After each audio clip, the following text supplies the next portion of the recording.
Mesdames et messieurs, bonjour et bienvenue dans les actualités de Léon Joléo. Nous débutons nos actualités par l'affaire Vital Kamerhe. Après Kamerhe, le ministre John Toumba, c'est vendredi au parquet. Le ministre John Toumba, qui était chargé de l'exécution du dit programme dans la province du Kasaï, aurait empoché un peu plus de 20 millions de dollars américains pour un travail qui n'aurait jamais été réalisé. Après l'arrestation de Vital Kamerhe pour le même dossier, il n'est pas impossible que le ministre de la formation professionnelle, métier et artisanat soit aussi écroué à la prison sur le parquet décèle des sérieux indices de culpabilité contre lui.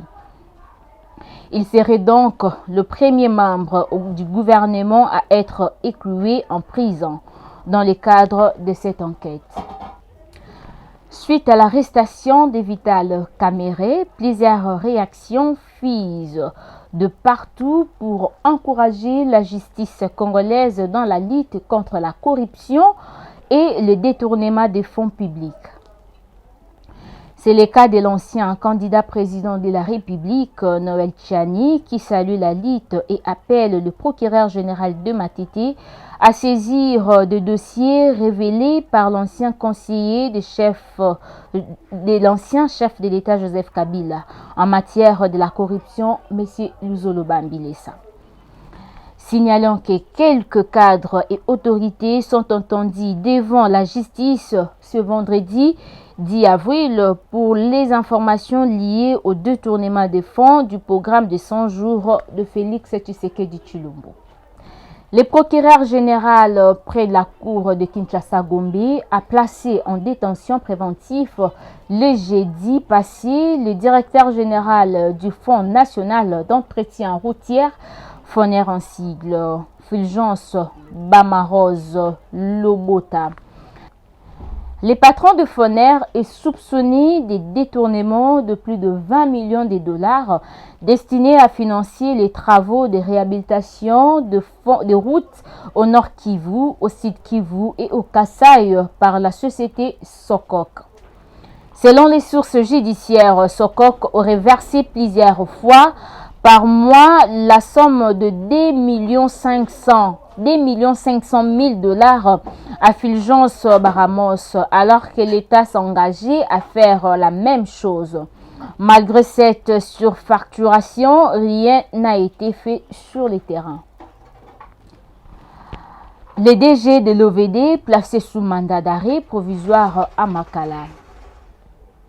Benjamin Wenga, directeur général de l'Office de voirie et drainage OVD, a été placé ce samedi 11 avril 2020 sous mandat d'arrêt provisoire à la prison centrale d'Emakala à Kinshasa.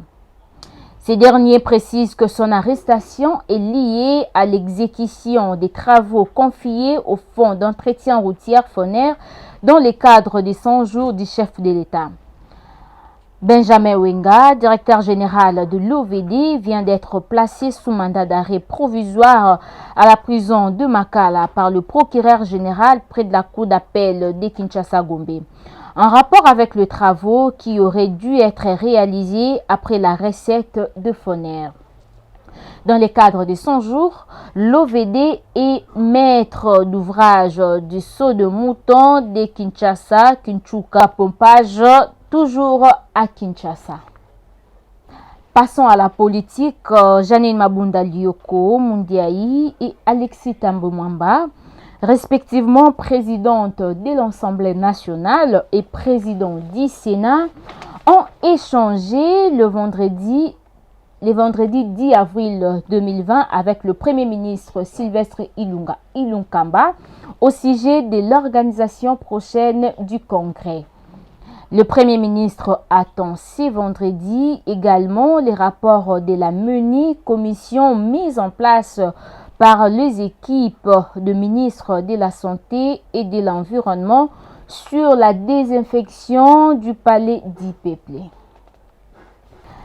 Le président AI de l'Union pour la démocratie et progrès social, l'UDPS son sigle, Jean-Marc Aboun, a suspendu Paul Tshilombo de ses fonctions de secrétaire national en charge des élections, suivi du processus électoral et porte-parole du parti.